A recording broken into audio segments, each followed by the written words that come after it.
मज़ीद अच्छी वीडियोज़ के लिए हमारे चैनल को सब्सक्राइब कीजिए। हज़रत सल्लल्लाहु अलैहि वसल्लम ने हज़रत अली अलैहिस्सलाम को वसीयत करते हुए फरमाते हैं, ए अली, खाने की इब्तदा भी नमक से करो और अख्ताम भी नमक से, क्योंकि नमक में 70 बीमारियों का इलाज है।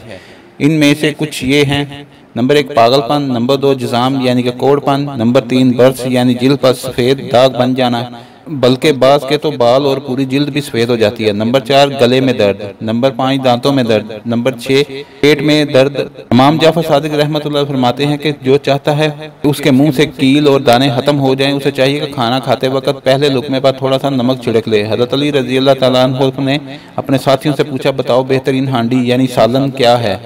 तो एक ने कहा गोश्त, दूसरे ने कहा घी, तीसरे ने कहा जैतून का तेल, यहाँ तक कि आपने खुद फरमाया नहीं, बेहतरीन गज़ा नमक है।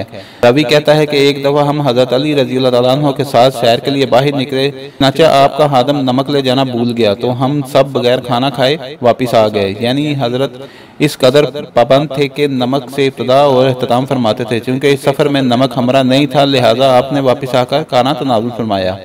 हज़रत सल्लल्लाहु अलैहि वसल्लम एक हदीस में फरमाते हैं कि जो कोई भी कुछ खाने से पहले और आखिर में थोड़ा सा नमक खा लेता है तो खुदावंद आलम उससे 330 बलाओं को दूर फरमाता है, जिनमें से कम तरीन जज़ाम है। अगर आपको हमारी वीडियो अच्छी लगी है तो इसको लाइक और शेयर करें और कमेंट्स में अपनी राय का इज़हार ज़रूर कीजिए। शुक्रिया।